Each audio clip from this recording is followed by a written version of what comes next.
வெற்றிமாறனும் சூர்யாவும் இணையக்கூடிய வாடிவாசல் டிராப் 2 பேருக்கும் கருத்து வேறுபாடு. ஆல்ரெடி இப்படி தான் தனுஷுக்கும் வெற்றிமாறனுக்குன்னாங்க, சிம்புக்கும் வெற்றிமாறனுக்குன்னாங்க. இப்போ வாடிவாசல் வரும்போது இது நடக்காது, இது இல்லை, அதனால சூர்யா இன்னொரு ப்ராஜெக்ட் போயிட்டாரு, வெற்றிமாறன் வந்து சிம்பு வச்சு படம் பண்ணுறாரு அப்படின்னு அந்த முடிச்சும் அங்கே அவிழ்க்கப்பட்டிருக்கா? கண்டிப்பாக அவிழ்க்கப்பட்டிருக்கு. சூர்யாவும் வெற்றிமாறனும் இந்த கூட்டணி கன்ஃபார்மாக உண்டு. வாடிவாசல் படம் உருவாகும். ஓகே, அதில் ஒன்றும் மாற்று கருத்தே இல்லை. பட் இப்போது சிம்பு படமும் வெற்றிமாறன் படம் தான் கிட்டத்தட்ட 99% படம் ட்ராப். அது உருவாகிறது வந்து நம்ம 100% சொல்லலாம். ஓகே, வாய்ப்பு கிடையாது, படம் ட்ராப். ப்ரொமோலாம் முடிச்சிட்டாங்க, ப்ரொமோ முடிச்சுட்டாங்க, செட் ஒர்க்கு போயிட்டுருக்கு, செட் ஒர்க்கு பண்ணிகிட்ருக்காங்க, எவ்ரி ஓகே. பட் இது சம்பள மேட்டரில் வந்து படம் நின்றுச்சு.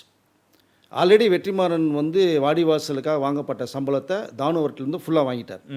இப்போ இனிமேல் அவர் சம்பளம் கிடையாது. இப்போ 4 மாதம் ஒர்க் பண்ணால் அவர் ஃப்ரீயாக தான் ஒர்க் பண்ணி தரணும். ஓகே, அது வந்து நம்ம அதாவது ஃப்ரீன்னு சொல்ல முடியாது, சம்பளம் வாங்கிட்டார், வாடிவாசலில் வாங்கப்பட்ட படம். பட் இந்த படத்துக்கு அவர் சம்பளத்தை முன்கூட்டியே வாங்கிட்டார். அது வாடிவாசலுக்கு வாங்கப்பட்ட சம்பளம் தான். இப்போ நீங்கள் அடுத்த ப்ராசஸ் பண்ணுறதா இருந்ததுன்னா நீங்கள் சிம்பு வச்சுன்னா சிம்புக்கு ஒரு சம்பளம் பேச பண்ணணும். அது வெற்றிமாறனுக்கு பேசப்படலை. சிம்பு அவர்களுக்கு வந்து 20 கோடி ரூபா பேசப்பட்டு ப்ராஃபிட்டில் ஏதாவது வருமா ஷேர் பண்ணலாமாங்கிற அளவுக்கு பேசப்பட்ட ஒரு விஷயம். அவர் சிம்பு என்ன பண்ணார், ப்ராஃபிட்டில் வராதுங்கிற அளவுக்கு தெரிஞ்ச ஒரு விஷயம்னால அவர் 40 கோடி சம்பளத்தை ஏற்றிட்டார். ஓகே, தானு அவர்கள் 40 கோடி தர முடியாது அப்படின்னு தெளிவாக சொல்லிட்டாங்க. ஸோ இப்போ 20 கோடிக்கு சிம்பு ஒத்து வரல.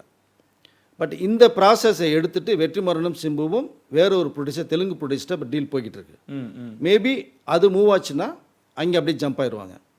இப்போ தானு அவர்கள் வந்து அவங்களுடைய ஃபைனான்ஸுடைய கவுன்சில் அந்த ஒரு விஷயத்தில் ஒரு கம்ப்ளைண்ட் வந்து ரிஜிஸ்டர் பண்ணிட்டார். ஓகே, இப்போ அது வெற்றிமாறன்லாம் கூப்பிட்டு ஓரளவு பேசப்பட்ட ஒரு விஷயமா இப்போ இருக்குது. இது வந்து இப்போது இடியாப்ப சிக்கல் ஆகிடுச்சு. இப்போ உங்களுக்கு அதை இந்த சிக்கலை யார் அவுக்க போகிறான்னு தெரியாது. ஓகே, பட் கிட்டத்தட்ட என்னை பொறுத்த மட்டும் சிம்பு அந்த வெற்றிமாறன் தானு அந்த படம் ட்ராப்.